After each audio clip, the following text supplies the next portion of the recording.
Good evening, everyone, and welcome to Roy's Tie-Dye Sci-Fi Corner, episode number 175, Scrooge.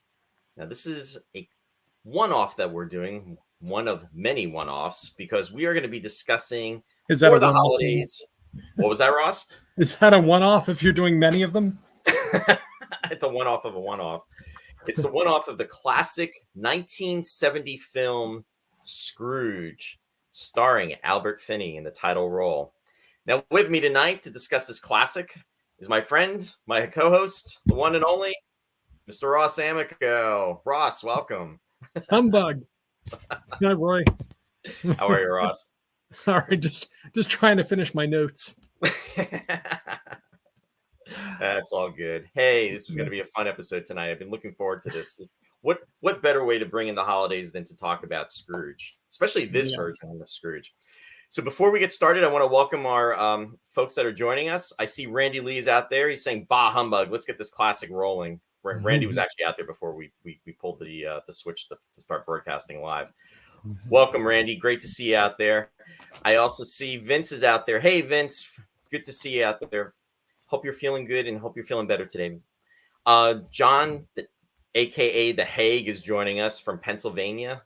Welcome, John. And hey, Heather is out there, and Heather is joining us. She's my friend from work, and she's joining us with her husband, Kevin. So Heather and Kevin, welcome. Thanks for being out there tonight.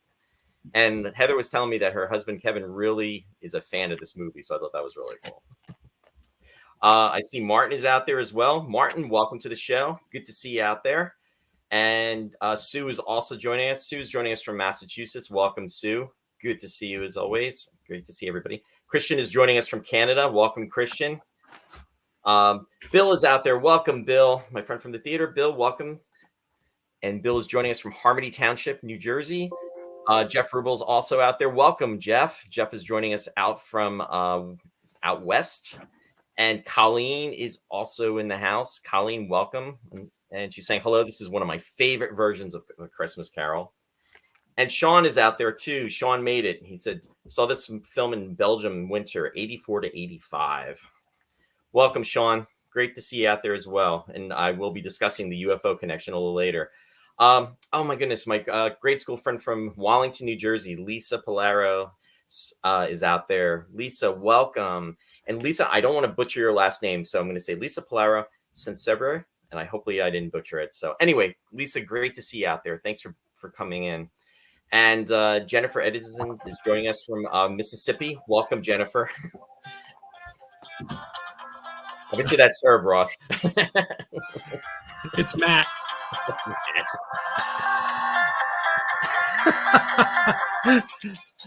Only Get Matt. with the program, Matt. Yeah, Matt, we're broadcasting. Brennan is also joining us. He's saying that he never saw this movie before last night. So welcome. Good to see you out there. So yeah, it's great, everybody. Hopefully you're having a good week. We are within the holidays, and and 2022 is actually starting to come to a close, which is really crazy. So anyway, Ross, What? in regards to this film. Yeah. Oh, Christian is saying you're very popular, by the way, Ross. Yeah. You know it. That's the first time the phone rang today. Yeah. So Ross, when was the first time you actually saw this film? You know, I was trying to think of that. I was probably too young to see it in the movies. I could swear I saw it in the movies. I think I did later. You know, we had a pretty good film programming when I was in college, and I think I probably saw it on the screen there. But I must have seen it on TV first in the 70s, of course. How about you? I actually saw it on television in the 1970s. During the research, I actually came across that this movie actually first started broadcasting on NBC in 1974. So it was probably sometime within that time frame. I'm going to guess it was probably 74, 75, 76 when I first saw it. But I do remember them showing this movie every, holiday, every Christmas, and I would always look forward to it. And somewhere in my parents, and I know it's in the closet somewhere, but I actually, and I don't know if some of our viewers will remember this. I don't know if you'll remember this. Do you remember those coloring books that were oversized? They were like huge. I mean, I'm not talking like a regular book size, but they were like the jumbo ones. Right. I actually had one from Scrooge, and I remember actually like when that movie would come on, I would be like coloring the book, and I just thought it was like the coolest thing to do because I was like so into this movie, and I just really love this version because that's what we grew up with, and it's just like a memory that it's such a strong memory that I have. But, yeah, it's crazy that these movies were once, in our experience, they were once new. They were contemporary movies for us because they're so long ago now. It's like, oops, right. 50 years. Yeah, Plus. I know. How the heck is this movie 52 years old? It doesn't make sense. Yeah. It's crazy. Hey, I see Catherine Speck is joining us. Catherine, welcome to the show. She's saying, whoa, just arrived like a ghost from Christmas past. Roy, that beard makes you look like a Steve Ditko villain. Looking good. Thanks, Catherine. The Ghost of Christmas Past, like Edith Evans. Yeah, it was the Ghost of Christmas Past in this one. Yeah. Be that as hey, it may. And David Franchot is joining us. David, welcome to the show. Thanks for being out there tonight. Appreciate it. And Martin is saying he actually remembers that the full sheet coloring books. Yeah, I'm really dating myself with that. That's terrible. But it's all good. Anyway, it's time for new glasses, Roy. I can't see anything. I can't see the screen. I can't see my notes. Get the bifocals out, Ross. Get the bifocals. What's the point? I mean, I've got most of it in here. I just write stuff down to kind of, remind me. And oh well. Yeah, it helps you remember, right? As Vince would say, it's a mere blueprint. It's just an outline. It's a blueprint. It's an outline. That was for you, Vince.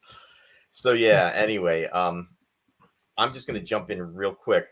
So we like to always say all roads lead to Star Trek on the show. However, there is really no classic Star Trek connection. However, there is a UFO connection with this movie.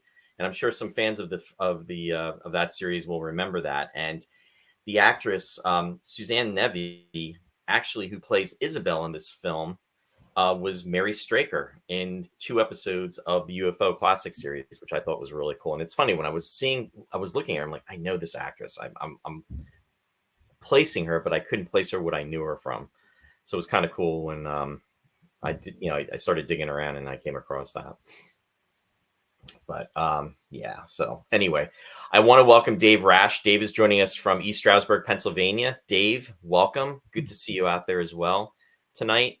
And Linda is actually joining us from Canada. Linda, great to see you out there. She's saying, I'm completely in love with an Altair Sim version and have studiously avoided all others.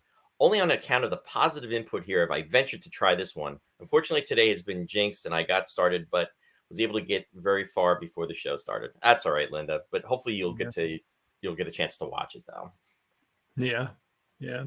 I mean, as far as Scrooge himself goes, I mean, for me, Alastair Sim is not challenged by Albert Finney, but that's the 1951 one that looks like it's from the 30s. Because right. the quality. That's one of those films where I think. The quality was probably not that great to begin with, and I think it just went into public domain, and they just ran off copy after copy after copy. So you get like 8th generation copies on the television prints that we saw growing up. Right. But he's so good as Scrooge in that one, and so believable. And it's funny you're saying that, Ross, because I actually thought that version was like from the 30s, and yeah, it really looks like it. Yeah, because it's just so degraded, and there's been so many copies of it that have been made over the years, and it just really a lot. When we watch movies from the 70s now, or even I'll even say some from the 60s, just because of the restoration processes that have been completed and done, it's like we're watching something that was just filmed like yesterday with some of the prints. Yeah. It's just truly amazing. And that was less than 20 years before the Albert Finney one that we just saw. Yeah. That's crazy. It's not even the same universe. No, not at all. I mean, everybody has their favorite Scrooges. The Sim is kind of seems to be a favorite among a lot for a lot of people, but also like an underrated one was the George C. Scott version that they came out with in the 80s. I don't know if you've ever seen that one. I did. I only saw it once, and I saw it when it first came out. Yeah, I thought that one was really. I thought he was fantastic because he played it a totally different way, and yet it worked. Um, but it was a television movie, so it didn't quite have the budget of the Right. film we just saw. Um, but it's a good one. I know you have a couple that you mentioned to me that you enjoy. Well, this one, to be honest with you, has always been my favorite because I Mhm. think it was just from growing up, it's the one that I was presented with, Mhm. and having watched it probably 3 or 4 or 5 times over those years in the 70s. But then, sadly, what happened was it stopped being run. I mean, I was unable to find it. It just kind of dropped out, and you got to remember, folks. I'm again dating myself here. This is before we really got into the nitty gritty of like the cable stations and where we have access with whether it be videotapes. I mean, the videotapes really started coming out, I guess, in the mid 80s, where movies were available, where you could actually get television series and then you could also get movies. Not to say that somewhere before that, but as time went on, more and more films that were obscure became available. So it's been such a long time since I saw this movie, and it brought back so many memories. And with you asking, Ross, yeah, this has always been my favorite. The 1950 version, Alistair Sims, I did enjoy that. In fact, I've discussed that with my mom because she's always liked that version as well too, and she was trying to remember about seeing this, and she wasn't sure if she had, and then I said to her, "You definitely saw it because I saw it," and I remember watching it, again back in the 70s. Yeah. And the other one that I really like a lot too is the one that with Kelsey Grammer, and that's the one that came out, I believe, in 2004. Yeah, I And haven't seen that one. Yeah. yeah, it's more contemporary, but the sets are incredible. And in fact, Keith Wilson, who is affiliated with Space 1999, sadly he's passed away. He was the set designer for both seasons. He Hmm. actually does design the sets for that movie, and he did an incredible job. And I think he did win some kind of an award for the movie, and in that category he'd won for the set design because it was so incredible. But I did like that version as well. But this one is still my favorite. Yeah. There are a couple that really get on my nerves. The Reginald Owen version that they show on TCM all the time always gets on my nerves. Oh, really? Yeah. Yeah, well, I always compare it to the Sim version, and I just Yeah, think he's just a caricature. Yeah. right. Some of the comments that are coming through, Linda's commenting. She's saying, "What I like about the 1950s version that it looks like it was from the 1930s. Lots of laughs. Is Yeah. that it makes it look even older and puts me in mind of the Uh, Victorian period of that time." Absolutely. Yeah, there's something about the Dickens movies that they made in the 30s, 40s, and 51 that really make you feel like you got one foot in the Victorian era. Yeah. The Hague is saying my wife's favorite was the '84 George C. Scott version. Yeah, it was a pretty good one. Yeah. I like that one very Cat, much. Catherine Speck is saying Lionel Barrymore did the Christmas Carol on radio for nearly 20 years and was a perennial favorite. So that's very cool. Yeah, I've got a recording of him doing it. Yeah. Do you? That, Yeah. that's Yeah, kind of cool. I think that it from Mercury Theater? He wasn't a Mercury actor, but I think he did it with Wells. I'm not sure. I was just I'll going to have to- say Mercury Theater was Orson Welles, right? yeah, or Wells stepped in for him. I can't remember what the story is with Lionel Barrymore. Yeah. But Lionel Barrymore is. He's old man Potter from It's a Wonderful Life, Yeah. which is basically a contemporary Scrooge without the redemption. And he's part of the line of the Barrymores too. I mean, that was like a dynasty. Right. I mean, Yep. my goodness, in the acting realm. I mean, Oh, yeah. everybody thinks of Drew Barrymore, but Mhm. there was John Barrymore, and he's Right. affiliated with And classic Ethel, right? Ethel. Yep. The sister. Martin is saying there was over 20 versions of A Christmas Carol before 1935. In fact, Martin has been he's been posting on Facebook that he's been doing a Facebook marathon, and he's been going through all the different movies of All the Christmas Carol. all the Christmas carols. Yeah, I did that once, but there have been so many made before since I did that. I did it before the Patrick Stewart version came out, but I remember watching all of them. I watched the 1901 today, which is only about 10 minutes long. The very first Christmas Carol for film, or Really? what It was only survived 10 of minutes? it. Oh, Is wow. it? What's that? It was only 10 minutes? No, actually, it's less. I think it's about 5 minutes. Oh, jeez. But they don't have the whole thing. But it looks like they only kind of lost the ending. Gotcha. Brennan is saying Patrick Stewart did one too. Now, Patrick Stewart, I think if I remember correctly, didn't he do it on Broadway? That I don't know. I remember when it was on TV, but I don't know. I It's possible. I mean, there were so many stage productions of it, right, over the years. I mean, Dickens himself used to tour and read, do readings of the Christmas Carol live. Linda said, what I like about what I've seen of this one is so far is that it has a wonderful, lush, and colorful look that epic movies used to have. Absolutely. Oh, yeah. Watching it, it's like, wow, this is what movies used to be like. It just totally, it has such a, as I wrote on my Facebook page, such a jubilant ending. It's like, oh my God, it just like, there's this inexplicable rage for Dickens musicals following Oliver. Oliver was on stage in 1960, and then they made the Academy Award-winning movie. It was released in 68. But all along the 60s and 70s, there are all these Dickens musicals. Most of them are forgotten. But this is one of the better remembered ones, Scrooge. But I mean, there was Pickwick, which Leslie Bricusse also worked on. There was Mr. Quilp. I don't know if you remember Mr. Quilp. I don't. From the mid 70s. I saw that one in the theater with Anthony Newley, who was a frequent collaborator with Leslie Bricusse. Anthony Newley. It's based on Old Curiosity Shop. There was Mystery of Edwin Drood, which was out in the 80s on Broadway. I mean, but there were a lot of them. There's some that I've never even heard of. There was one called Smike that was based on Nicholas Nickleby. There's a sickly character in the story that somehow gets the focus of the musical. But yeah, I mean, there's just, I don't know, like 12 or 14 Dickens musicals that came out following Oliver. And wasn't Oliver the first one that kind of let it off? Yeah. But to the point where when I went to see Gangs in New York, I don't know if you saw Gangs in New York, the Martin Scorsese movie, when Daniel Day-Lewis came walking on with that stovepipe, I just kept waiting for him to break out into song. But instead, he kept hitting people with his cleaver. This egregious mustache, long checkered pants, and this stovepipe hat. Like so you're referring back to this. Yeah. It's like some kind of... Vince just commented. He said Patrick Stewart did a one-man version on Broadway. I thought so, Vince. Yeah. Okay. And Colleen's commenting, Mr. Magoo's is the must-watch, and Scrooge is hard to avoid. It's funny, Colleen.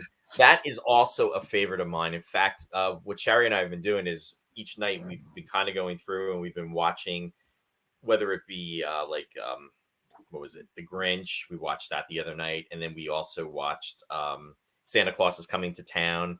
We did that. And then we also watched, this version of Scrooge. But I was half tempted to pull out the Mr. Magoo because I always liked it. And they do that as a stage production too, which is really cool. The raspberry jelly. Yeah, exactly. That was that film's thank you very much. Exactly. Yeah, I remember the Mr. Magoo. That was fun. Sure. Sue's commenting. She's saying, I saw the Patrick Stewart version live with a friend on Broadway. We went to New York City to see his show. Patrick did all 31 parts by himself. It was sinning. Wow, that must have been amazing. Stunning, right? Stunning. It was sinning. It was sinning. Maybe that's what it was that good, huh? Yeah, it was that good. Catherine said it did. He did it once on the Campbell Theater, hosted by Orson Welles. All right. Thank you for the clarification. And Christian is commenting about Keith Wilson. The paintings of Keith Wilson in the opening credits of Scrooge are all amazing. Yeah, they're incredible. Very, very beautiful. But Martin is saying there's a version done by the Honeymooners. Yeah. There's hardly a TV show, a classic TV show that hasn't done some version of A Christmas Carol. Yeah, well, we were even talking, folks, about, and I'm glad we went with this decision. But who remembers the $6 Million Man? And it was called, I think the episodes. It wasn't a 2-part episode, but it was a special that was on, and I think it was in the last season. And what they did was as a 2-hour movie, and they called it the Bionic Christmas. If anybody remembers that out there, that was with Ray Walston. Ray Walston. Yeah. It's my favorite Martian. It's a crossover episode. Hey, it worked. It worked. Yeah. Martin is commenting. He said, "I think Stewart did the one-man show. Plus, he's reading the story on his TikTok channel." That's right, Martin. He is. He is doing that right now On TikTok. Aren't the TikTok videos like 30 seconds long? How many videos would it take to read A Christmas Carol? Yeah. Well, I think he's doing it in stages, though. Heather is saying Gerald Dickens, the great grandson of Charles, does a fantastic one-man show of A Christmas Carol. Oh, very cool, right. Heather. Thanks for sharing that. And the Hague is saying, when I was a kid, my dad used to borrow the Oliver soundtrack from Penn State Library, where he taught because I loved listening to it. Yeah. That's far and away the home run among Dickens musicals, because I think every song is memorable. Unlike Heather this one. Yeah. Heather just said that was Kevin. No, thanks for sharing that information, Kevin. Appreciate it. And welcome to the show. Glad to have you on. Sue was saying I corrected the typo to the stunning, but Roy pulled up the version before I corrected the typo. Yeah, he's always doing that stuff. That's okay. If you'd written stunning, he still would have said sinning. Anyway. So anyway, I'm going to throw some slides up just to remind our viewers who have not seen this movie in some time, just to kind of remind them. Let's do this. There we go. So there's a slide of Scrooge. And interesting thing about Albert Finney, he was only 34 years old when he did this role. Yeah, that's what I was going to say. Yeah, he was only in his early 30s. And I found the makeup distracting for that reason. Not just because I knew he was younger. It just didn't look, to me, realistic. I mean, they did a good job with the wrinkles under his eyes. But I was not, he spent 3 hours at a time in makeup when he got this thing. But to me, it always looked like stage hair, Well, I think too, what may have added to it is that with high definition and with viewing it now as opposed to then, probably the clarity back then it wouldn't have been as clear. Nah, so maybe it always bugged me. It even bugged me before Ross, I knew what he was. Yeah. No mercy for Ross. I was not a fan of the makeup. I'll tell you that. I love Albert Finney. Don't get me wrong. And what's amazing is he had just come off a decade. His ascent from the angry young man, film Saturday Night, Sunday Morning, the kitchen sink drama, through Tom Jones, which was his. That was his breakout movie, wasn't it? Tom Jones, almost. Yeah, the earlier one, that Saturday Night, Sunday Morning was also a big deal. But as a popular success, Tom Jones was probably his first big hit. His first Academy Award nomination. But he goes on for a decade here with these parts where he's a lead, and then suddenly with this one he slips into character roles already. Because as he got older, he started doing more and more character roles. But he did this, and then right after it, he did Murder on the Orient Express, where he plays Hercule Poirot. And you'll remember that was always on TV too when we were younger. It's like Channel 5 always had its Academy Award weekend, and they always played the same films. It's like, here's Murder on the Orient Express and Robin Hood. Yeah, but and Tom Jones. But for a man so young to be playing. Because he was not a bad looking guy in the 60s. He hadn't put on the weight and and everything else. He didn't age the best, I'd say. But he he was already taking these chances. I'm sure on stage he probably did a lot of that sort of thing though, because he was a lot of theater experience, like Alec Guinness and who he co-stars with in the movie, and is considerably older than him. Yeah, and what's funny, Ross? You want to laugh? Alec Guinness is like 22 years older than him when they did this movie. Which puts him and Alec Guinness puts Alec Guinness at 56. That's a lucky number, right? Man. Anyway, because later on he did Daddy Warbucks, right? In Annie. That's right. That's right. He did. Right. Yeah, he did The Dresser, and then he did. These were all things where he was made up in some way. It just seemed like later in life, he would keep and he wasn't that late. It was like middle age. He would always do Right. these character roles. And anyway, continue. Yeah, no, it's Yeah. pretty cool. Hey, I'm just gonna go back to the comments real quick. Brennan said the sets in this movie reminded me of the Dickens Christmas fair I used to go to when I was a kid. Yeah, absolutely. Good solely. Now, Bill is saying after seeing Patrick Stewart, actually, wait a minute. Wait at the stage door. Yeah, after seeing Patrick Stewart, we waited at the stage door to get Gina his autograph. Two Star Trek fans got into a heated argument about the design of the main deck in the Star Trek The Next Generation. Oh my There's god. got to be more to the story. Is there more? Yeah, there probably is, and I probably missed part of it. I gotta go back. Wait a minute. It's not gonna have a pretty ending. I know it. Hang on. Engage. Yeah. That's crazy. Sherry's out there. Hey, hon. Saying, hey guys, I just got home listening to from downstairs. Saw this movie for the very first time this week with Roy. Love the dance scenes in the streets. Oh yeah. So much energy. Yeah, and Albert Finney, nominated for, I don't know, something like 5 Oscars, never won.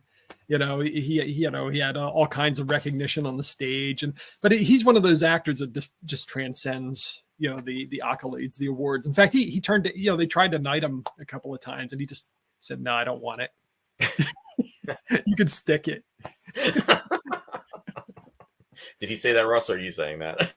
Well, he said that it was I forget the words he used exactly about the knighthood. It translated to that is what you're saying. He said I think it was perpetuating snobbery to accept the knighthood. And I don't know how Sir Alec would have felt about that, because, Alec Guinness loved his knighthood. Right. Well, I don't know if he loved it, but he embraced it. So. Right. Sue's commenting. She said, I have the audio CD version of Patrick Stewart's one-man Broadway show. It is amazing. And I want to go back to that too, Bill. That's pretty cool that you got to see, that Gina got to see him and you got to see him on Broadway. But to think that a fight almost, ensued over something with Star Trek: The Next Generation. I mean, wow. Anyway, that could never happen. No, never. Bill, we did the very same thing. We went to the stage door after the show to get Patrick Stewart's autograph. We each got his autograph on a Broadway show poster. Very cool. Very nice. And Sean saying the duelist in a cameo. Yep. Yeah. Again, he was much too big an actor to have such a small role as he did in The Duelist. But it was a really good movie. But you saw he started taking these smaller parts, and Miller's Crossing. I don't know if you've ever seen that Coen Brothers movie where he plays the Irish mob boss. He's great at it, but he's not top billed. He's got something like third billing. Oh, and Christian just mentioned too, right? Aaron Brockovich. He was in that with Julia Roberts. For that. Yeah. I think his last movie was Skyfall. It was. And actually we saw him in that. And I remember thinking, wow, you know what I mean? Such a long time since, Scrooge was done. In that time, I mean, Skyfall came out in 2012. So it would have been literally 42 years, ago at that time that, he had done Scrooge, which is crazy. But, yeah. Anyway, let me share some of the photos again, just so folks can see. Who knew he could sing? Well, there is a story to that. He got it on the first take too, right, Ross? There you go. Oh boy. Now, I think they hired Alec Guinness to make him sound good. It's like, who can we get that's gonna sing worse than Albert Finney? Oh, we get Alec Guinness. Hey, I can appreciate singing on stage, and I know my friends out there that I've attempted to sing with on stage will all back me up on that. Yeah, that's a nod to Bill. That's a nod to Vince. That's a nod to Colleen. Yeah, there's whatchamacallit. There's Alec Guinness. I thought that was kind of cool the way he appeared in the I thought that was really well handled. I thought all the effects were good. Yeah, especially for the time. Yeah, and then we have the three ghosts. Right, Edith Evans. Is it Kenneth Moore? Yep. I don't know who played the ghost of the Christmas Yet to Come. The Ghost of Christmas Yet to Come was, oh my goodness, I had that right He there didn't, too. Oh, it he was didn't really have. Patty Stone. All right, he didn't really have a lot to do. I, No, I have to say it was a stroke of genius to put that number, the best known number from the movie, in that segment, because in all the versions of A Christmas Carol, especially when you're a kid, it's so oppressive when the Ghost of Christmas Yet to Come shows up. It's just a constant bleakness and dread, and in this one you break out with the big song of the movie, the hit song of the movie, the most exuberant song. you know what? That probably explains a lot, Ross, because while you were just doing that buildup about how depressing and how somber the Ghost of Christmas Yet to Come was, he was always my favorite. I always thought he was like the coolest because he had the cloak. He he didn't say anything. He was just this scary presence. But I just am very ominous, and I thought, wow. I mean, he always kind of freaked me out, but I always thought he was like the coolest. Yeah. And and then in terms of what you just said in regards to everything, it kind of ties together because of the way things go with Scrooge and how he changes his views on life after his encounter with him. My favorite was always the Ghost of Christmas Present, just because he was just so. He was like this larger than life Brian Blessed type character. Yeah, Brian Blessed. Could you imagine Brian Blessed playing him? Oh my God, yeah. It's not too late. Brian Blessed would be perfect for the Ghost of Christmas Present. But it's funny because you go back and you watch the 51 version, which I love, as I said. But if you really pay attention, especially as an adult, you can see how they were trying to pad out that scene and make it seem like, it was this abundance. In this movie, they really give it to you. You see every inch of all the, the roast pigs and the and the casks of ale and the punch bowls and the Christmas puddings. But in the 51 one, it was post-war, and you can see they're really trying to like keep the camera. When they move the camera, you have to move all the props to make sure it looks like there's more. And so, so this one really lays it on. And I really think it starts off really well too. I mean, we know the story of Scrooge and how it all unfolds, but I think the way they went about it and just the way it starts out and setting the tone, and it's I mean, at first you're very angry with his demeanor, and it's almost like he's this old grumpy guy that's just miserable. But as the story unfolds, and then you get to he's just very lonely. He's just very sad, and he's just very with his life experiences and the direction of everything has gone for him. And I think that with each of the movies that have been made, each film delivers that in a different way. I mean, in regards to this movie, I mean, we see him. He seems. I mean, it starts off. He's very crotchety, and he's just very, miserable. Yeah, David. Like Bob Cratchit, crotchety. I should have said. Okay. But anyway, even when he's heading to his house after he's left, and he's visited by his nephew, and his nephew makes that line about, I mean, what does Scrooge say? He says, you're too poor to be happy. And then what is he? The nephew says, well, you're too rich to be, miserable, or something along the lines of that. And, he's trying to kill, I hate to use the term, but he's almost trying to smother him with kindness and just to try to break through. And it's like every year his nephew is always trying to, invite him to Christmas dinner and trying to make him be a part of the family. And he just wants no part of it. And at that time when Bob Cratchit jumps in and he goes to agree with the nephew, it's like, he gives him the evil eye. And it's just like, don't even go there. It's almost like if you agree with anything he says, you're going to be lucky if you have a job. And he's just very submissive to Scrooge. And even when it comes time to leaving, it's just, I think it's like 7:00 and he's like, can I go? And then, Scrooge is almost like ignoring him. And then finally he dismisses him like he's doing him like some kind of favor. And then, about wanting to be paid. So everything is just the tone has been set of what type of character he is, of being a miser and just being very cheap and just being very miserable. And even when he's on his way home, I mean, he's just alone. And it sets the stage, and from there everything just kind of morphs from there, and it really works well.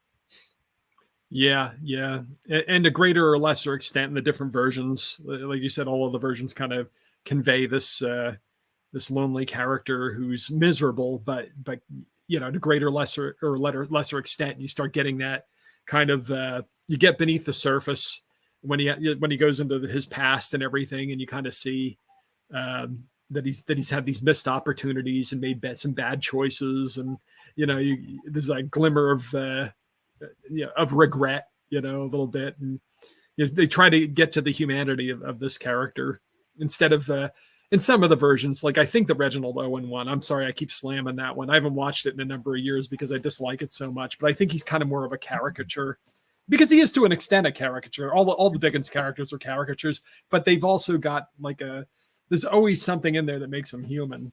Right. And I think that Finney is one of the actors who does a better job with it. Although I have a problem with I always feel like it's inconsistent, because sometimes, like when he has the milk of human kindness or what have you, and he's there are a couple of times before that too where he kind of like chuckles and has a sense of humor that seems out of keeping with the character, and then he slides back into like the miserable guy who makes everything. You know what?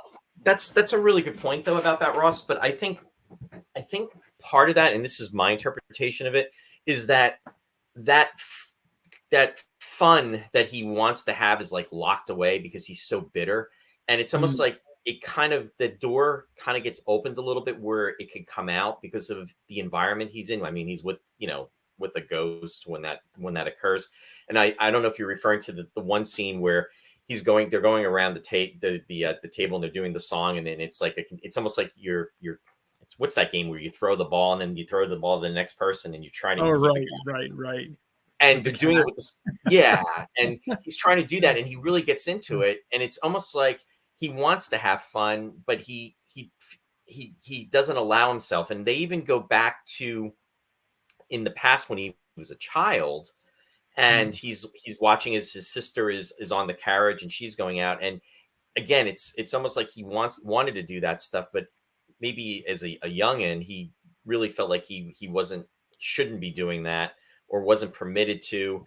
And then it just carried over into his adult life. And then when he has that opportunity to, it's almost like a safe zone because of he's forgetting where he's at. And I think that's it. I don't know. It worked for me as far as his character, because I think it was just something that was kind of like locked away and that he was just trying to tap into. Yeah, it seemed like he had to regress in order to get in touch with his humanity ever. Yeah. But what was I just thinking about with the game and the going back? Oh, the odd thing is in that segment, in the Ghost of Christmas Past segment, where he goes back to Fezziwig's and remembers the Christmas party that Fezziwig. I think it's kind of interesting then that he plays. It's not usual that Scrooge actually plays his younger self, but since they went so far with the makeup, with Finney being in his early 30s, he was able to play the younger Scrooge at the same time. Right. But you go back, and he's more dour than the older Scrooge. He didn't laugh at all, and he's supposedly having such a good time at Fezziwig's. There was not even a smile on his face. No, I did pick up on that too. And again, I think that they were trying to establish that in from even when he was a child, where that one scene where he's probably maybe like 8 or 9 years old and he's just not happy with him. He doesn't seem happy, like he shouldn't be enjoying himself, and it carried over into his adulthood. Because to your point, he really doesn't seem very excited as a young adult. I mean, when he's at Fezziwig's, and even when he's with a little later when he's with Isabel, it's almost like he's kind of going through the motions, and there's a part of him that's kind of locked up, and it's really sad. And I think that's where watching different versions of Scrooge, like I said, I was referring to the version with Kelsey Grammer. What they really concentrate on in that film is that his father goes to jail and gets locked up, and then they have no money, and then it's like, what is the mother and his sister and him going to do? And what happens is he was a happy child, but then all this sadness came into his life, and then got separated from his parents. He got separated from his sister, and he hardly sees her. And that humanity that he had was chipped away at. And they took that like in a different direction. Like it happened over time. And that's what he evolved into. Where with this version, it almost seems like he was almost like always like that. And it started when he was very young. I mean, that was my personal take. Where he gets left at school and he doesn't Yes. get along with the father. It's Right. interesting that you say that about the Kelsey Grammer, because in real life, Dickens' father went to debtor's prison and left the family to have to fend for themselves. And that turns up again and again in his books. You know, somebody's always in debtor's prison or in danger of going to debtor's prison. You have Mr. Micawber and David Copperfield, and you've got the characters in Pickwick Papers. But yeah, Dickens went to work in at the age of 12, he had to go work in a shoe polish factory, basically. It was a bootblack factory. He was the one that was responsible for, I don't know if he put the stuff in the bottles or there was something he was doing with bottles, but he had nightmares about that for the rest of his life, having to work those jobs at the age of 12. So he was acutely sensitive to the plight of these people that were in these horrible straits, you know, the poor and people just kind of were knocked to the fringes of society. So I'm not saying anything that anybody doesn't know, but he was a great social reformer. And that's how this whole story came about. He wrote A Christmas Carol kind of to, you know, for didactic purposes. It's entertainment, but he also wanted to make people aware that this is Christmas and we should be taking into account those who are less fortunate than ourselves, and really be aware of, you know, everybody's carrying their own, you know, they have their own crosses to bear, and that, you know, we're all in this together, and there should be goodwill, you know, among people. And you know, he wrote a number of Christmas stories after this, and none of them really attained this influence. I mean, this was enormous. You know, when Christmas Carol came out, you know, we just always assumed Christmas was Christmas, but there was a movement in England at the time where, you know, because everybody thought of themselves, especially in London, they thought of themselves as they were the very peak of sophistication. This is, you know, industrialization. We're in the modern era and what have you. And anybody celebrating Christmas, you know, as in the old ways, that was kind of a rustic kind of provincial thing. And Dickens took all of those folk observations of Christmas and brought them into these, you know, brownstones and what have you, you know, the city life, and showed that Christmas could be a festive thing as well as a religious observance. And it should be a time for, you know, social improvement and, you know, progressive values, you know, as far as, you know, fixing the system. Right. And it was very influential. I mean, people read this book, and you get not just historians, but personal accounts about how people just went out and did all these wonderful things after reading the book to try to, you know, help. So it's kind of a warm, you know, story. You know, we're all flawed. Dickens himself had a lot of flaws, but well, sure. I mean, there's the human element, but of course, but what's really which is great about it all, though, is that his writings, he had all this come through his writings, and how it could influence culture in regards to that too. I mean, what an impact if you really stop to think about it, and you think about how long ago all this was written, and, you know, here we are today, you know, discussing it. It's pretty impressive. He helped create modern Christmas, Dickens. Yeah. I mean, there was a movement on at that time. There were a lot of people that were active in, you know, shaping this, but Dickens was the foremost, you know, and the most influential in making Christmas what we recognize to be Christmas. But before the huge, you know, crushing commercialism. Yeah. From Unfortunately. the New World. But what's that? I said unfortunately, right? Unfortunately, yeah. Hey, I want to share some of the comments that are coming through. Just to bring us up to date. Martin commented, he said, Brian Blessed has actually played the Ghost of Christmas Present in a 2015 TV movie. Wow. Thank you for sharing that. Yeah. Gonna have to look that up. I'm definitely making note in regards to that.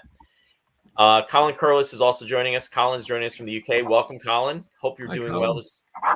And Martin also commented, he said, Quantum Leap has done a version of A Christmas Carol in the OG series. So good to know in regards to that. And Brennan says, I think the point is we lose our humanity as we get older in the pursuit of money. There was a lot of social commentary in the original story. Yeah, and that's what we're just covering. So yeah, well said in regards to that. Grumpy. Well, I can attest to that. I don't have any money, but I sure am grumpy. Hey, Craig is joining us. Hey, Craig, welcome. He's joining us from Blairstown. And he's saying, sorry to be late. Enjoyed spirited take on the old story on Apple. Oh, did you see they remade this year? No. But I had no idea. There's an animated computer animated version of it. I think it's on Netflix right now. That takes the Leslie Bricusse songs, and they wrote a new book for it. As far as the dialogue, between the songs. But a lot of the songs turn up in the animated version. I see Olivia Colman's in it. I think she plays the Ghost of Christmas Past, and Jonathan Pryce plays Marley. Oh wow! I don't recognize the rest of the names. They're more, they're too young for me. Yeah, I know that is. But yeah, I thought it was interesting. What is it? It just came out this year. Just this year, 2022. Yeah. Okay, cool. I'm not expecting much from it. Martin also commented. He said Simon Cowell used to do a one-man show of A Christmas Carol as Charles Dickens. Plus, he played Dickens on a Doctor Who episode. Yeah. That was recorded for broadcast. I forget where I saw him do the Dickens. I know I didn't see it in person. And we just talked a couple of weeks ago. I mentioned that Jonathan Harris turns up in a Bonanza episode as Charles Dickens. You did. I remember that. Maybe it's on YouTube. I don't know. It might be. There's a lot of those that you can get. And actually, they're I think they're available on Prime too. I'll have to go back and take a look. Now let me I'll share some more photos. Go ahead, Ross. He came Dickens. He toured America and he came to Philadelphia and went to the Fairmount Prison, which was a Quaker prison that focused on. They put people in solitary confinement, basically with a Bible in a very tight cell, with an equally small outdoor space that was all walled in. And I guess the goal was to have them reflect, and on their sins and to improve and whatever. But when Dickens visited that prison, he was appalled, and he wrote about, prison reform and just talked about how barbaric our prisons were in the U.S. and everything. But I thought it was interesting that it was Philadelphia, of all places, right? That kind of put him over the edge. Yeah. How long were you there? 32 years? 32 years. And I've been to that prison. Never incarcerated there, but I've been. Now they have the, what do you call it? The, at Halloween, they put everybody in there. They turn it into a haunted house kind of thing. Gotcha. And with that said, as Martin says, now back to the plot. All this Dickens stuff is a digression. The hell with that guy. Let's talk about A Christmas Carol. And here we are, and here he is as in younger days as he's being tormented to see his past. And even with that, I mean, it's interesting because they're on the carriage ride, and he takes a look back because everywhere that they go, the Fezziwinks, because in this version, the Fezziwinks are Isabel's parents, and he's turning around and he's seeing them. They're always around. So then that's when he slips the ring onto her finger. And in the second photo, and then the first photo, they're out on a picnic and they're just laying there. And then I guess the Fezziwinks are snoring or asleep. But then what happens is it progresses a little bit further because the ghost of Christmas past wants to find out exactly what happened. Why did it, why was he not with her anymore? And then it progresses probably about maybe a year into the future. And you see where he's essentially working and that's all he's doing. And he's just caught up with that. And she's talking about, Isabel's saying about how much he's changed, and then he's saying that he's not changed, and she said that pretty much she loved him more so when he was poor, and he's not the same person. And then she even says something that's very profound. That she said, if you were to meet me now, it was you wouldn't even want to be with me. It was just very upsetting, and he just he was trying to brush it off and just say because she says about being released, and he goes, I don't want to be released. I'm not, have I ever said that? And she's like, you don't have to, you've said it other ways. And then the ultimate thing is when she takes the ring off and puts it on the weight, and then his change, he puts on there, and the weight of the ring does not compare with the money, that's the coins of the weight of the coins. And then she's like, saying, even as that's an example, and then she leaves. And then as older Scrooge is watching this, he's like almost, cursing his younger self and saying, don't just stand there, you fool, go after her. And he's got all the regret of letting that happen. And he just stands there and watches. And then he just, he starts to go after her, but then he stops when he gets to the staircase, and he just calls out her name, and then he looks out, and then she's gone, and then he just goes about his business. And he's like, and then his older version is saying, you're just a fool. I mean, it's a very powerful scene, and it's very, very sad, because it's almost like it's the beginning of his downward spiral into what he turns into later on in life. The actress who played Ghost of Christmas Past, Dame Edith Evans, was quite a character and had quite a career, largely on stage. I mean, she was in a lot of movies too, and nominated for 3 Academy Awards, including in Tom Jones. She was in Tom Jones with Albert Finney, but she played it fairly straight in this movie. But I mean, she created roles and plays by George Bernard Shaw. You don't even think about him as being anywhere near our own time. But Edith Evans worked with Bernard Shaw and Noel Coward and all these stage luminaries. So she was a big name. But I thought she was an unusual choice to play. Compared to what we usually see as a Ghost of Christmas Past. Right. Yeah, I mean, she did a good job with it, but she played it pretty straight. Yeah, there wasn't a lot of flair. It was. I mean, she could have easily have done it. I mean, like you said, I mean, she's definitely had the credentials and the. She can go eccentric. Yeah. Yeah. But exactly. She was not so much in this movie. Yeah. Martin's asking, did Edith Evans play in Star Trek? Not that I'm aware of, Martin. Maybe Judith Anderson, maybe you're thinking of? She did, yeah. She was in Star Trek: The Motion Picture. Right.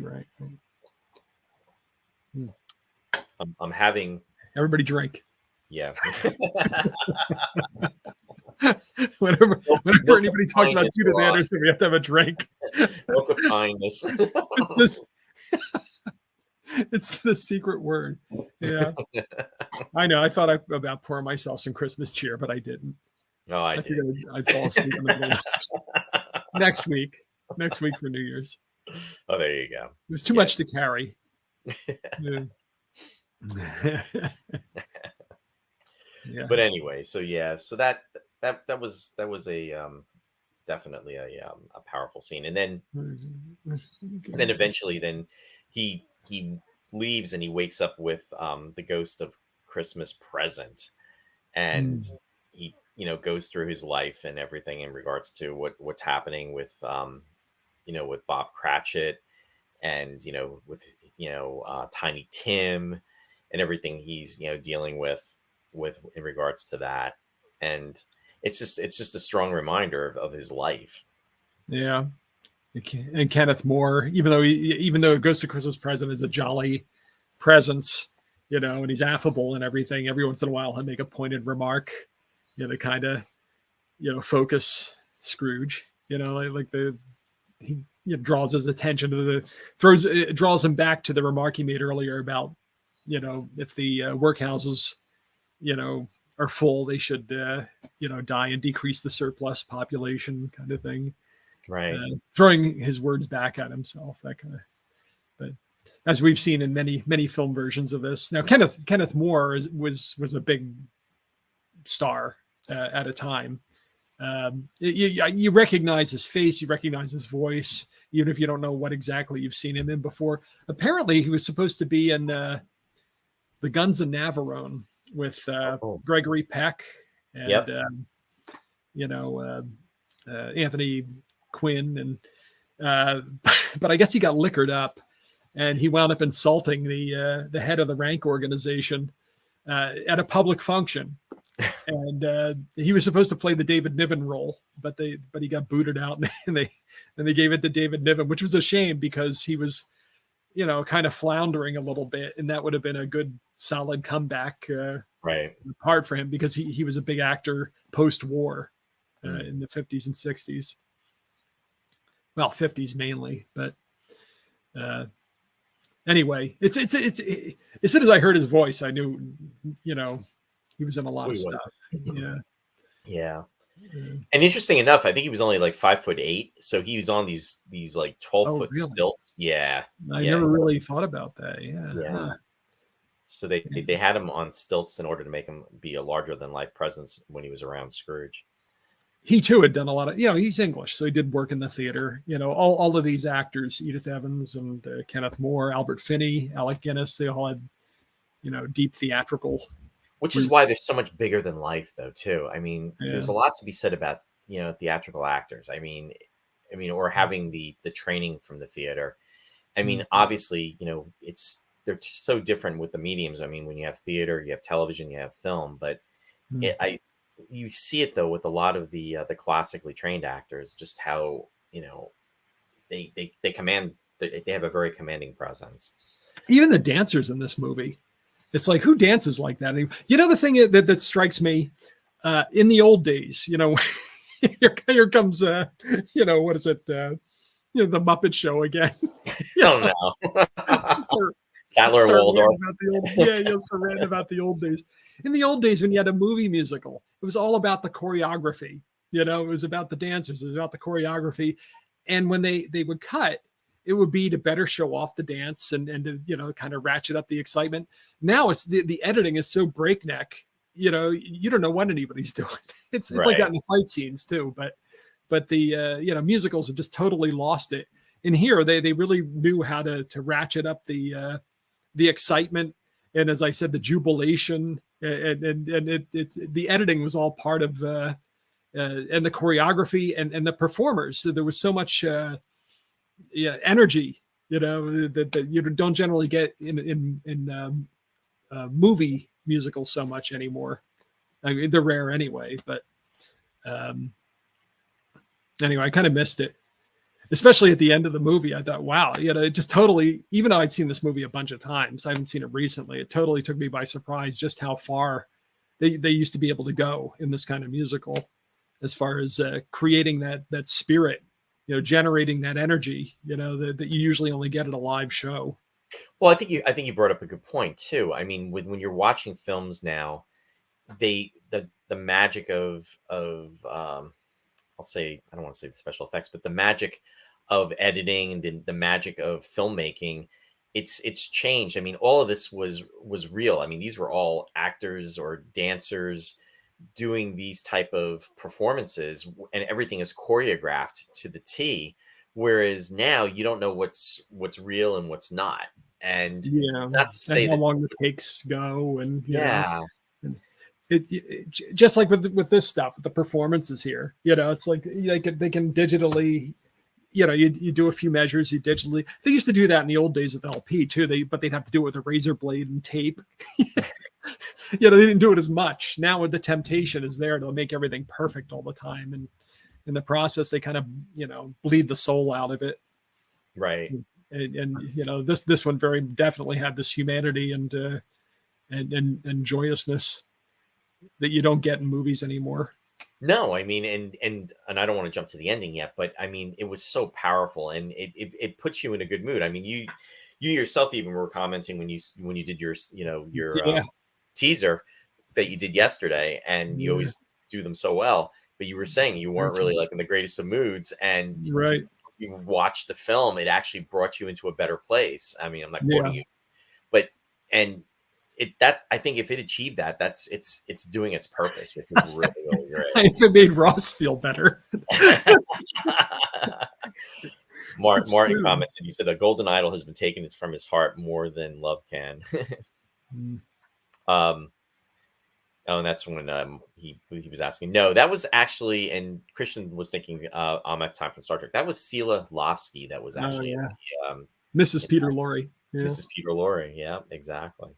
At least once upon a time. Yeah. And then Martin actually asked, he said, didn't Moore and Evans play alongside each other in The Slipper and the Rose? Oh, boy. That film was what, 76, 77, I think? Slipper and the Rose? Really? And he's also saying that Russ is going to sing the choreography from White Christmas. There you go. I think that's when The Slipper and the Rose came out. I'm not sure. Hey, Dennis Chevalier is out there. Dennis, welcome.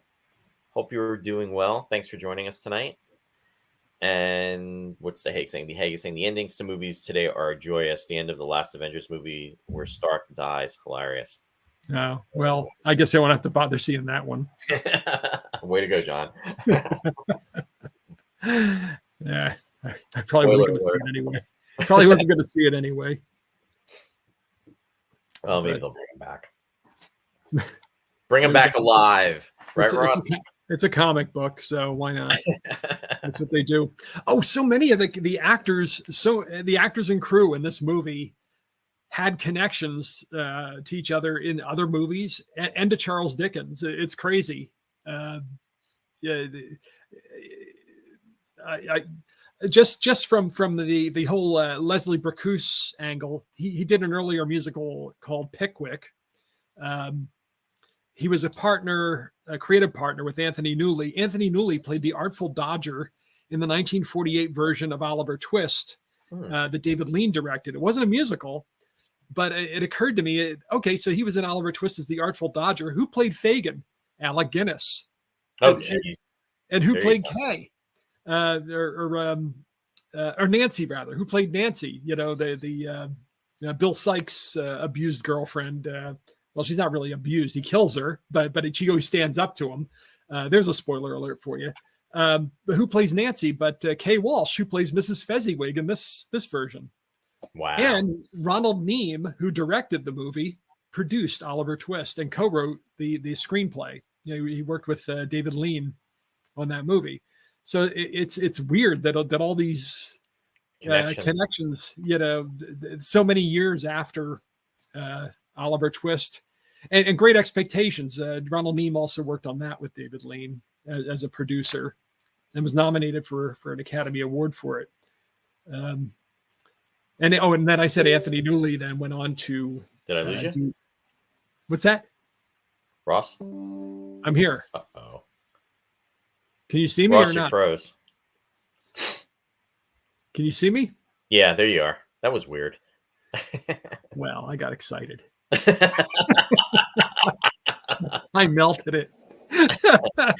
Did I disappear? Yeah.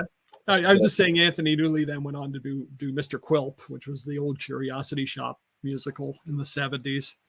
So you have all these Dickens connections crossing the decades. Ronald Neame, the director, started out as a cameraman, a cinematographer. He worked with Alfred Hitchcock on Blackmail, which was the first English talkie. He was in his late teens when he did that.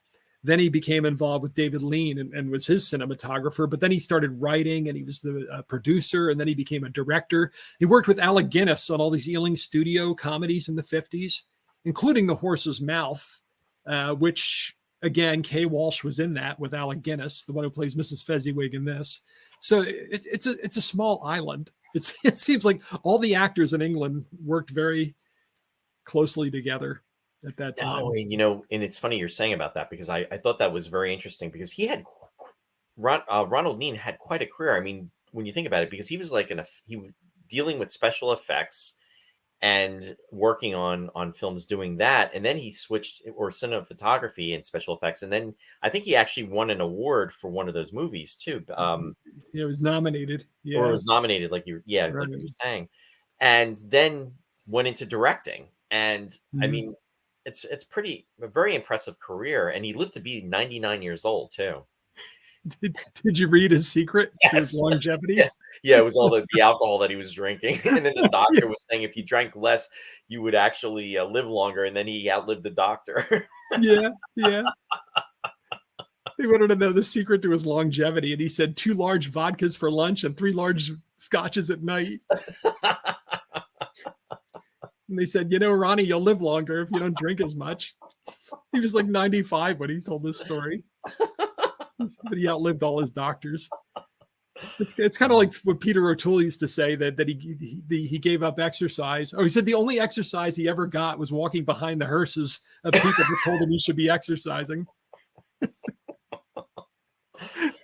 Oh boy, you gotta laugh. We need a little humor. Yeah. Good genes, I think. Yeah, that probably just helped bit, right? But yeah, he made it to 99. Ronald Moon.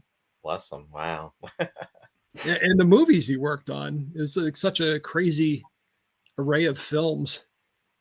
You know, he did those David Lean movies, Oliver Twist and Great Expectations. Didn't direct them, but he produced them, and he worked on Brief Encounter, which was a big post-war British movie with Trevor Howard and Celia Johnson. Trevor Howard. When I think of Trevor Howard, I think of Superman. Of course, guilty. Well, he was very guilty, and I guess everybody felt very guilty in Brief Encounter, even though they did nothing. It was like a star-crossed love story, which was a huge hit. But I had the movies he worked on written down here. But he did The Prime of Miss Jean Brodie, which was Maggie Smith's first Oscar winner. I was impressed about hearing about that. And Maggie Smith, very prominent actress. Mm-hmm.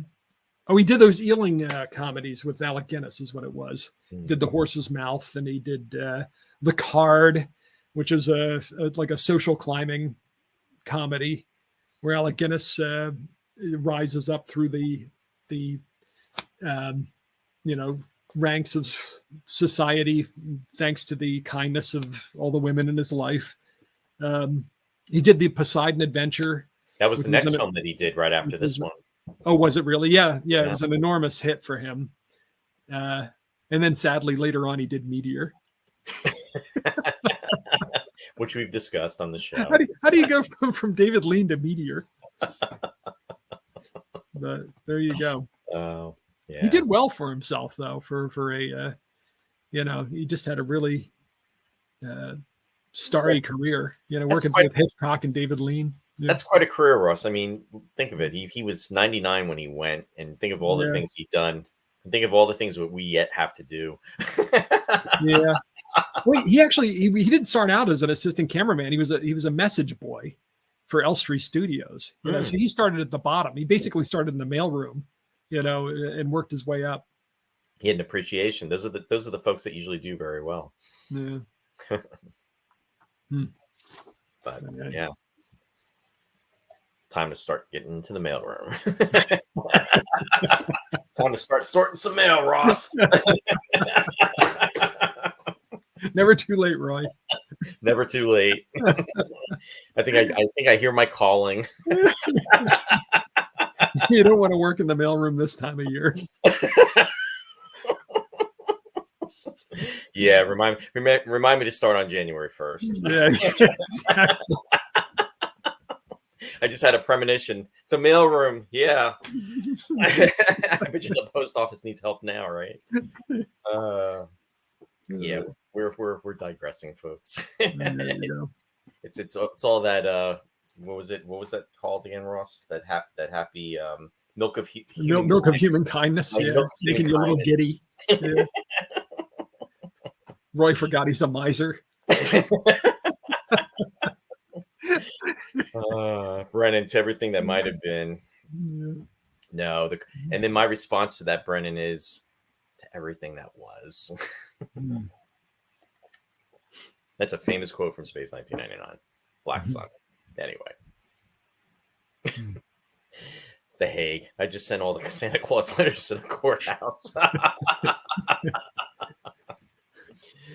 Oh boy.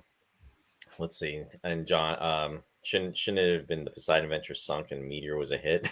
Yeah, that's what it should have been, right? Yeah. All right. Okay. Sean is saying, I'm thinking you guys must have something extra in your eggnog and you're starting to slip. Yeah. Actually, that's what I'm actually drinking, Sean. It is eggnog, and yes, there's a little something in there too. So that is kind of funny that you said that. Yeah, I don't have any eggnog. I was just gonna put I was gonna put the special stuff in my cup, but I didn't do it. I can pause this and go do it, but I don't know. I think we're too far along at this point. Yeah. Where are we? 8:15. We're done, right? Not quite. Now, interesting enough, though, in regards to, and you were talking about this before, Ross. I'm just going to go back. So, when he does meet up with, Christmas Yet to Come, he even says, Scrooge makes the comment that this is the ghost that he fears the most because of what is going to happen, and he knows the future. And then he finds out about what happened to Tiny Tim, and he's watching them watching the family talk at their house, and everybody's there except for Tiny Tim and then Bob Cratchit. And Bob Cratchit is actually out at the gravesite. So what happens is the ghost brings Scrooge to that site and sees that Tiny Tim has passed away, and Bob Cratchit is, basically speaking with him and everything. And he says, he'll be back, tomorrow at the same time. So then Scrooge asks the questions, what is up to be of me? And then that's when the ghost of Christmas Yet to Come points, and then he sees his own tombstone. And what's interesting is, Scrooge obviously freaks out and everything, and he starts to move towards it. And then you see the ghost of Christmas Yet to Come, and he's almost like the Grim Reaper. And Scrooge falls into the tombstone. This had never been done in a Scrooge or a Christmas Carol film. Now, in the movie version, in the film version, what happens is he essentially falls and falls and falls, and he awakens to be essentially in the pits, and he's in Inferno, so to speak. He's in Hades, and with that, in the film version, there's this big scene that we get to see. However, in the theatrical version, on the television version, this scene was actually cut. Oh, was it? Yes, and it really needed to be. Yeah, and I did not remember this scene, and then when I was going through, I found out that they cut this from the. Okay. I had seen it before, but you know what? I've seen it on home video in the past, and I can't remember, if I had seen it. If it had been on the screen version that I had seen at some point. But I do remember thinking, what is all this stuff? Because this is not in the story. Yeah. I wonder if they put it in there just to have more Alec Guinness. So you have more than one scene, I bet you that was part of it. Because really, in all the other versions, in regards to Marley is done. I mean, they don't revisit Marley. I mean, he's made his presence before the first three ghosts occur. It's the 1 o'clock, 2 o'clock, and the 3 o'clock. Right. So it's kind of a fun scene. I mean, it's interesting too, because supposedly Alec Guinness was not happy with the amount of time that took, for his makeup and everything that he had to go through. And I think actually I read too that he actually got not only one, but maybe 2 hernias from the way he was being supported and everything with the wires and everything. So it was not a happy filming for him doing this. Yeah, I have to say he was very interesting to watch, but I don't think it was really a successful performance. Yeah, there's something a little. It was fascinating. I couldn't take my eyes off it, but there was something about it that worked for me. Yeah, I mean, he's excellent as always. Yeah, but it just didn't fit with the. I don't know. There was just something strange about it. But maybe come on, it's the uncanny. It's he's a specter, so why not? Yeah, and. What's interesting too is because he talks about how he has all these chains that he's forged, and this is essentially because of all the money throughout his life. And then he's telling Scrooge, your chain. He's like, oh, we have a special one for you because of everything, for as well as you did, and how you were and everything. And you've got these these demons supposedly coming out, and they look like they're bodybuilders, and they're bringing out these chains. And what are they doing? They're wrapping them around with the executioner's hoods. It looked like a deleted scene from there was a movie called 5,000 Fingers of Dr. T, which was a Dr. Seuss live action movie. But there were fantasy segments in there with torturers and guys that looked like this sweaty guys with chains and stuff. And it just reminded me. Oh well, I guess it's an arcane reference, but it really did remind me of that Dr. Seuss movie.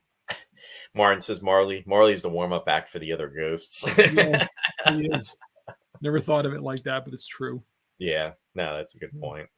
The Hague is saying the world needs more Alec Guinness. It was. I should have had a Guinness tonight. That's what I could have had. There you go. This one did have the hearse in it, though. When he comes into the house and he sees the spectral, when he comes up the stairwell and he has that vision of the hearse, which a lot of the versions cut out. Right. So at least it had this. Yeah, it did have that. That's true. Good point. So it's interesting though, because he brings him into he goes, oh, we have the office, and he goes, this is going to be right. Your office is going to be right next to Lucifer's. And he said he's made it especially cold for you because Scrooge is essentially, he keeps bumping into the walls and he keeps burning himself. So he goes in there and it's freezing. And then he tells him to look out for the rats. And then he leaves him. And then as the door closes, he's just like with his hand just going, and the chain wrapped around his neck. The big heavy anchor chains wrapped around him. Yeah. Scrooge starts to scream because he can't breathe and everything. And then that's when he finds himself awake in his bed. There you and go. That's where it actually starts off when he falls through his grave, his tombstone. It cuts right to that scene where he's, essentially being suffocated by his bed. Oh, okay. On the television print is what you're saying. Cuts all that out. Yeah. So it was all deleted scenes. It just seems like something they would have filmed for the cast party. That's hilarious. Let's put it in the movie. But his transformation is of course what it is, and he's just so happy to be alive, and he's just so vibrant, and he can't believe it's Christmas, and he goes to the windows, he opens the windows, and he's looking outside, and then he comes across a boy, and he's asking him what day it is, and then he asks him to head to the butcher because he wants to get the roast, because he wants to get that for the Cratchits. And he's just turned over an entire new leaf. And it's from that point on where the movie just really goes into high gear with all the goodness and the meaning of what Christmas is to be. And I think, as you were saying, what Dickens was really trying to convey. Insolvency is what it means. Yeah. Scrooge bankrupts himself in 6 hours. Well, yeah. And one thing we didn't even talk about too is when he was seeing the the Christmas for the future. One of the things is that the townspeople are all happy because he's died, and he's thinking, okay, they're happy because they're honoring him, but in essence they're honoring him because he's dead, and all their debts that they've had with him are pretty much null and void at that point. So when he's back and it's present day and he finds himself alive and he's going through the town and he's making, he's stopping into the different stores and the caretakers of those stores. He's buying a lot of gifts and he's making sure that he's got everything for the different families, and he's going to, bring them that and then meal. And then he also runs into his nephew and wife at one point, and they don't even realize it's him. And then he's just like so happy. And then his niece invites him to Christmas dinner and says Christmas dinner will be at 3:00. And then Scrooge starts to cry, and he's just really touched with all of that. And it's thank you very much. And then he's got to put on the Santa outfit. Father Christmas. Yeah, exactly. It's like, I don't remember this from the story either, but Father Christmas. There you go. Father Christmas. Yeah. As I said, the hit miss ratio for the songs in this one are nowhere near Oliver's, but there are some memorable songs in it. None of them as memorable as "Thank You Very Much," but the Father Christmas, the "I Like Life," I like the 25th. Which December the 25th. Yeah, how could you forget that one? Yeah, I love that right, song. Right.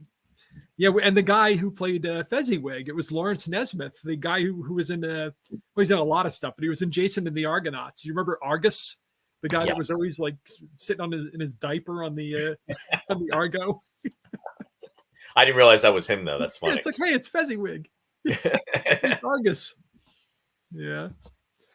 So, but the thing that I don't know, and maybe somebody knows out there, I don't know anything about this Anton Rogers or however he says his name, the guy who plays Tom Jenkins, who they make such a big deal out of. I mean, you only get him at the beginning where he gives he's looking for more time to pay his what he owes Scrooge, because Scrooge, of course, is the gouging money lender and every time he somebody needs more time, of course he adds interest, and it's always really unreasonable interest. He digs them right into the hole.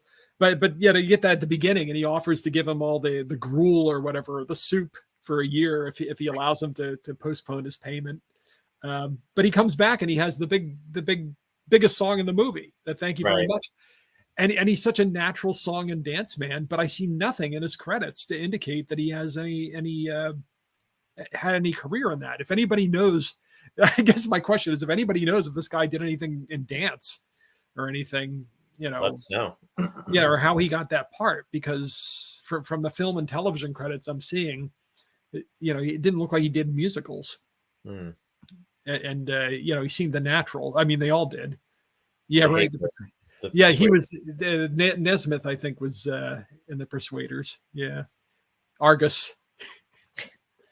Yeah, Fezziwig. Yeah, he was a good character actor.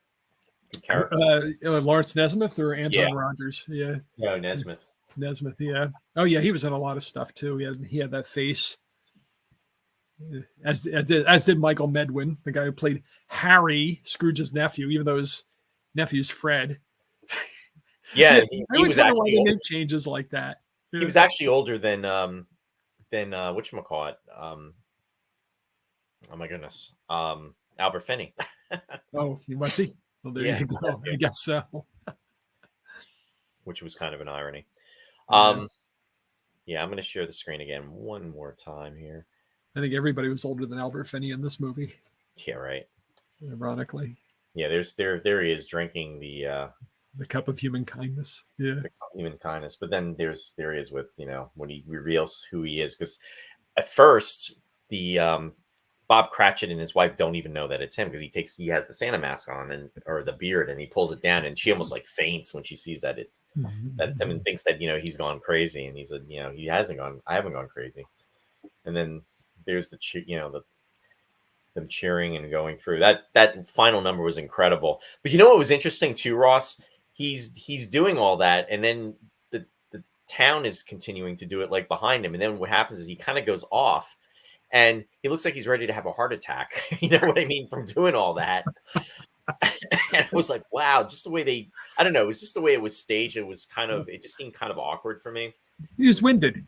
Yeah. And they played it. They were truth with it. And then he's like walking down the street by himself, and he's just really, really happy. And he gets to his door, and he looks up, and he's where the knocker is, and he's waiting for Marley to appear. And he kind of just like thanks him and says, I'm not sure if this was a dream or not, but he just says, I'm gonna go celebrate Christmas with my family. And then he goes in, and then it just it ends. But it was just it was just a nice moment. It was just it was like a perfect ending for this film. Yeah, well, it's funny. He puts the beard and the hat on the on the knocker. Door. Yeah. I always had kind of mixed feelings about this movie, but I can't dislike it. I like it. I like the movie. It's just not Oliver. You know what I mean? It's a good movie. It's a good, solid movie. The songs aren't quite even throughout. I'm not so sure about Albert Finney's take on it, but it's definitely one I would watch again. It's and soon. Sean comments. He said, perhaps our UK allies would have a little more information on the actor in question. Yeah. Martin. Yeah, Anton Rogers. I guess Google would too, but I couldn't find anything that was really significant because he was just, to have somebody who was such a supporting part, such a small part, steal your movie. Yeah. It's like, okay, we got Albert Finney, we've got, Alec Guinness, we've got Kay Walsh, but we're going to give the movie to this guy. The Hague said that Anton Rogers did Chitty Chitty Bang Bang on stage. Oh, really? Okay. I wonder if it was after this. Yeah. Thanks for sharing, John. Yeah. Martin is saying he did a lot of TV roles and played a version of Sherlock Holmes. Mm. Interesting. So yeah, I did see that he had. But I still don't. I want to hear about song and dance. And Jeff Rubel saying, looks like Finney is about to drink from the same chalice that Julian Glover drank from the Last Crusade. He chose poorly. Props recycled. That's when you know he's totally set up by the Ghost of Christmas Present. Here, Scrooge, drink this. It's like the Cheech and Chong thing. Hey, man, don't take that. Here, take some of these. Hey, man, don't take that. Oh, man. Martin is asking what studio this was filmed in. I think this was filmed at Shepperton Studios, if I remember correctly, which is it's outside of Buckinghamshire, very close to where 1999 is, I believe, Pinewood. I talked to Suzanne, who's a friend of the show, Suzanne Peterson, who was on Space 1999. She was Barbara Bain stand-in. And I was asking her if she ever worked with Albert Finney. She said that she had not, but she had met him a couple of times. And she said that he was an incredibly nice person, was very down to earth. So I was just very curious if she had worked with him at all. Sean is commenting saying, a magazine from the day, Crazy, ran a strip based on the Finney version on the back of the magazine where it showed Scrooge a year later, who was himself destitute and bankrupt, having done good for the population at large. There you go. Dang, yeah. I remember Crazy. Yeah. Oh, and John is saying he was number 2 in a Prisoner episode. Was he? That's pretty. There's only like 16 episodes, 17 episodes. Yeah. Thanks, John. I didn't make the connection. No. Yeah, I just watched those again within the past couple of years. That's such a good show. I mean, wrong one. Must have been the wrong hat. Rubbing up my sleeve. It's true. And now for something you really enjoy. You go. Oh, it's Leslie Brooks. Go to it, Ross. And I'm waiting for Vince's comment. Roy Belquist, Master. Yeah. Well, this film was nominated for 4 Academy Awards. And those were Best Art Direction, Best Costume Design, Best Original Song Score, Leslie Brooks, and Best Song. Thank you very much. Best Song lost out to the Beatles. There was a documentary that year called Let It Be. So wow. I guess it took the Beatles to knock out. Thank you very much. But Leslie Brooks, I always had mixed feelings about him because he's always collaborating with John Williams, and he never does anything good. It never turns out well, But really, in the span of his career, I mean, he had some amazing things, both early and late, that he had done. As I said, he was a collaborator with Anthony Newley. They did stage musicals, Stop the World, I Want to Get Off. They did the Roar of the Grease Paint, Smell of the Crowd. But then in 1971, they did Willy Wonka and the Chocolate Factory. And that was a big deal for them. Sure. The Candyman, or Imagination. I mean, these are songs that we, we'll never forget. Dr. Dolittle, even though the movie was scathingly received by critics and by any discerning adults, won an Oscar for Talk to the Animals. His hit song from that musical. But he worked with Henry Mancini later on for Victor Victoria. They were nominated, in fact, won for the Best Original Song Score in 1982. We know that E.T. won for, or John Williams won for E.T. for the, just in the Best Score category. But for the song score, it was Brooks and Mancini that had won. He and Newley wrote Goldfinger. They wrote You Only Live Twice. They Bracus did the lyrics for John Williams, the love theme from Superman, Can You Read My Mind? Brennan just put that up there. Yeah, the one with the one he did for Hook was even worse than that. At least the music was good for Can You for the love theme for Superman. I can't even remember what it was called in Hook. But you know what? It's funny. I think the real just by coincidence, it seems like the real winner this Christmas for when I'm going into stores or cafes or grocery stores or anything, I keep hearing Somewhere in My Memory. Have you heard that? Have you been out anywhere? Not Is really. it just me? Well, actually, I have, but I haven't heard that. I've been to the malls the last couple of days, but I haven't heard that. I've heard Somewhere in My Memory this season at least 6 times out in public. John Williams is going ka-ching, ka-ching. But anyway, Leslie Bracus did the words for it, the text, the lyrics for the Home Alone. So I guess that's come into its own as a Christmas classic. So that's Leslie Bracus. He lived to 90. He just died last year. So he had a nice, full, rewarding life. Right. Some hit songs, Candyman, I mentioned. What Kind of Fool Am I? Both of them are big hits for Sammy Davis Jr. Yeah. What I found interesting watching the movie, I knew that Bracus did the score, but I'm listening to it and I said, this sounds like John Williams in parts. And I'm listening to all the colors and everything. Herbert W. Spencer was the guy who did the orchestrations for the film. And he was John Williams' longtime orchestrator. He orchestrated for Williams from the 60s until his death in the 90s. I mean, he worked on Star Wars. He worked on E.T. He worked on the Indiana Jones movies. He started out in sitcoms. He worked with Earl Hagen, the guy who did the Andy Griffith Show and so many others. So he co-wrote the Andy Griffith theme with Earl Hagen. He worked on Danny Thomas Show, the Ray Bolger Show, My Sister Eileen. As an orchestrator, he worked on musicals going back to the 40s, including Holiday Inn with Bing Crosby and Fred Astaire. But he did Gentlemen Prefer Blondes, Carousel, Funny Girl, Hello Dolly, just as an orchestrator and an arranger, not as a composer. And as I said, he teamed up with John Williams in 1967. He did a couple of stage musicals. He did one, I don't know if you know this, John Williams did a stage musical called Thomas and the King. I have a CDR of it around here somewhere, but it's, it did not do well, but he orchestrated it. He worked with Andre Previn. They did a musical called The Good Companions, which also bombed on Broadway. But he was an orchestrator. He worked on The Greatest Story Ever Told. He was one of the orchestrators who worked on Cleopatra, Planet of the Apes, for Jerry Goldsmith, Dr. Dolittle, as I mentioned. So he really did a lot of big films then, Ross. Wow. Yeah. Man Who Would Be King, Airplane, Cocoon, the original Clash of the Titans. Yeah.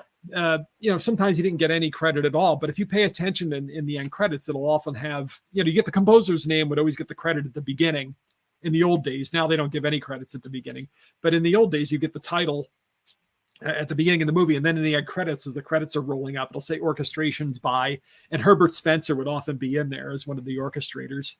And what that means depends on who you're working with. Like John Williams is very, very particular about what would be done in his scores. He would indicate, this is for the harp, or I want a harp in here, and this is, this will be for the horns, and this will be, he'd have it on short score and hand it off to his orchestrator, and then he'd go and make corrections and sign off on it. Some other guys might be a little looser, about what it entails. Especially today, I think orchestrators do a lot of the heavy lifting, right? In movie music.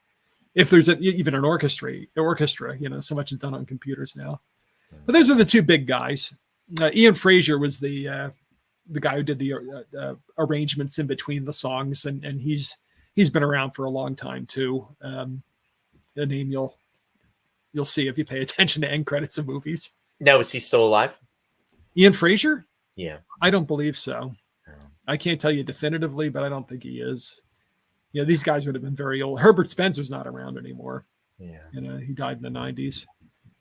But he too lived a long life. I mean, everybody worked on this movie. You know what it is? It's just that, it's a long time ago. It's 52 years. Yeah, so that's for somebody who had been around working on things in the 40s. Yeah, that would be a lot to expect that he'd be. Yeah. I keep forgetting it's 2022. It's soon to be. Yeah, I know it is. It is hard. It just seems like it was just 2000 yesterday. It was. It really, really was. It's insane. And I look back to movies from the 90s like they're new movies.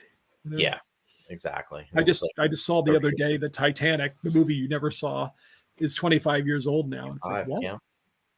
So it's the same. Yeah, I don't know. I still haven't seen it, Ross. So don't tell me what happens. No spoiler alerts. Tony Stark dies. Sorry, Roy. But that's okay because now you can wear the suit because you look just like him. Roy will be an Iron Man resurrected. Iron Man 15. Iron Man 15 with Roy Belquist. I'll take 1% of what he got for that movie. Yeah. You're gonna have to work on your sass talk. Thanks, Ross, too. That was really good. Linda commented, she said, I wonder how all these songs evaded me. I was in a band and choir all through school, and we often performed things that were popular at that time. And then she said, Talk to the Animals. I love that song. Yeah. Now, the Hague mentioned I Spy when you were talking about different shows that were done, too. So. And he also said, and we were worried if our computers would crash New Year's Day. Right. Remember that? Yeah, yeah. That the airplanes would fall out of the skies and that the elevators would plummet. Yeah. Yeah. It was the whole shebang. Yeah. Wow. Y2K. Yeah. When people were scrambling for generators. It's 23 years ago. Yeah. And you still don't have one. I still don't have one now. We're lucky we're on the air tonight. We almost froze. As soon as the first raindrop hits, I go, the show's canceled. The suits are making their run right now, Ross. They're doing the drive-by again. Yeah. They've been kind of quiet because, they're going to try to take us by surprise over the holidays. All righty. All right. So I'm going to go to the next segment here, and this is what we've been doing is That's the Way It Was. Well, this movie came out in November 5th of 1970. That's when it was shown in the theater, so literally 52 years ago. No major facts standing out for that day. However, in regards to songs of that era, the number one song in the US was I'll Be There by the Jackson 5, and for the UK, the number one song at the time was Woodstock, and that was by the Matthew Southern Comfort Band. So just a little bit of trivia there for you. And folks, if you have any last minute comments that you want to post, I'm going to go to the shout out portion of the show, and then we will swing back. So with that said, I want to give a shout out to our friends at Sci-Fi Distilled, Mike and Mary Beth.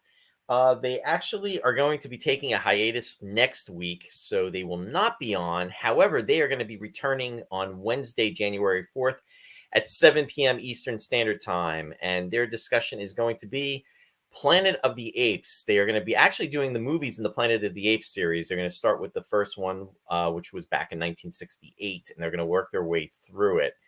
And we had actually covered, I think we did the first two Planet of the Apes movies. We only did the first one. Oh, we didn't do the second one, Ross? I thought we did. Don't try to sugarcoat it, Roy. I thought we did. Try to aggrandize ourselves. No, I thought we did the second one. No, we might have talked about it a little bit when we were talking about the first one, but no, we never did any of them except for the first one. Oh, okay. I tried to do Escape, but you stomped it. We were talking about time travel. No, that's right. That's right. I forgot. Anyway, Mike and Mary Beth are going to be covering that, and that will be Wednesday, January 4th, and that'll be at 7 p.m. Eastern Standard Time. And again, they will be off this coming Wednesday. Next, I want to give a shout out to Countrygate Players. Countrygate actually just had a big show this last weekend, which was a musical review. Now, Countrygate, what I want to also put out there has celebrated their 50th anniversary. So it's a very special time for the theater. And the theater is going to be coming back full force next year. So in regards to any shows and productions, definitely visit the website. And that is www.countrygate.org. And then also you can go to Bill's page, Facebook website, as well as his Facebook page. And his website is www.billscorado.com. For information, there is going to be a murder mystery dinner theater coming up in February, folks. So stay tuned for information on that. And again, that's going to be in the Belvedere, Harmony area of New Jersey. So if you are local, definitely check that out. Next, I want to give a shout out to Captain Phil's Planet, WSB 90.1 FM, Stony Brook, New York. The captain's schedule is on alternating Thursdays from 3 to 5 p.m. and he's on Friday nights from 9 to 11:30 p.m. And you can check him out there. I believe the captain was on break today and will be back tomorrow and, of course, next week. And then also I want to give a shout out to Studio One Thrift, and this is Martha and Snow's store that they have, and it's an online store. They started this about 8 months ago, and definitely check it out. They do feature live broadcasts on Facebook, and they're actually on the countdown right now for New Year's, and they're going to be doing different videos and giving showcasing a lot of different types of merchandise. And they do this lineup for all seasons, all year long. Again, it's for quality, stylish, affordable clothing for both men and women. You can visit their website at www.studio1thrift.com. And then next, I also want to give Ross the opportunity to tell us what he's got going on. All right. Thanks, Roy. These are the shows I've got on WWFM, the Classical Network. Picture Perfect's the movie music show. That's usually heard Saturdays at 6 o'clock. However, this week, since it's Christmas Eve, I will be preempted. So sorry about that, folks. Well, I was preempted by the thrift women. Do I get the bamboo cane just because I'm not on for 1 week?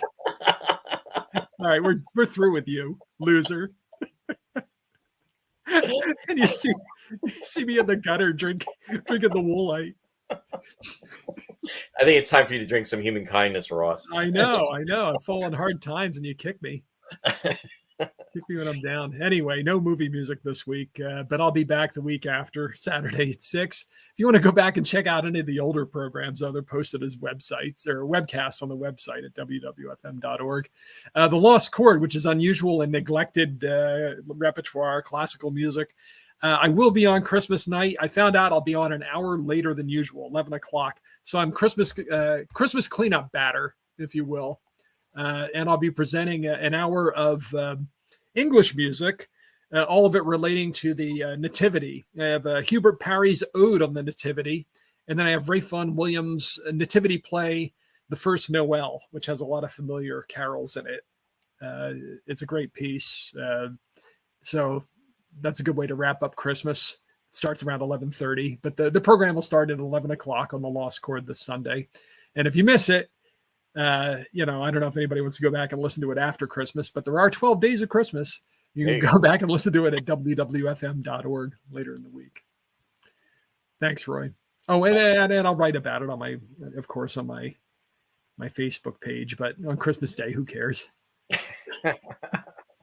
No, your write-ups are always entertaining, Ross, too. And they're very well, thank you. So, sometimes I ruffle some feathers, I guess, but I'm a little irreverent sometimes, but thank you for saying that. No, it's true. Yeah. I look forward to them because I never know what you're going to write. Yeah, well, me neither. Yeah. And folks, Ross and I will be back. However, we will be back next Friday, which is going to be December 30th at 7:30 p.m. Eastern Standard Time. This will be the final episode of the year. Now, we're not sure exactly yet what we're going to be doing, although we know what we might be doing, if that makes sense. We have an idea. Yeah. A strong idea. Yeah, we actually have two things going that it's either going to be one or the other. Yeah. 50 chance of that and only 25% chance of that. So. Yeah. If something pans out or doesn't pan out. Exactly. Yeah. Like door number 1, door number 2. Yeah.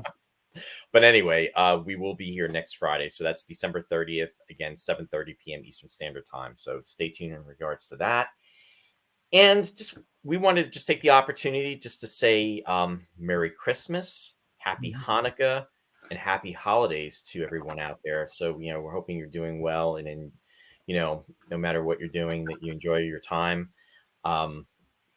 and we really are thankful for you, our viewers. So with that said, thank you very much. Get out your Santa beards, your Yeah, Father no, Christmas beards. Yeah.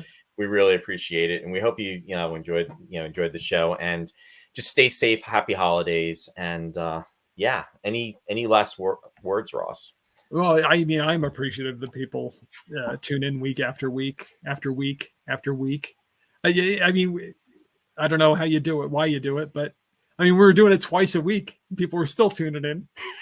So thank you so much for joining us again for another year. And we got another week left, but yeah, happy holidays and Merry Christmas, Happy Hanukkah, Glad Yule, Happy Solstice.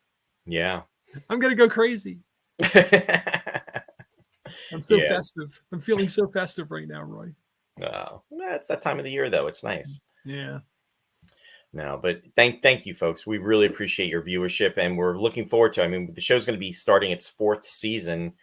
That'll be April 3rd of next year. So we've got a lot of stuff that's planned and that's coming up. It's just crazy that this all started in April of 2020, and yeah, we've been going pretty strong since then. So yeah, thanks for all the great comments, not just the complimentary ones. I like yeah, to go back and laugh at the banter.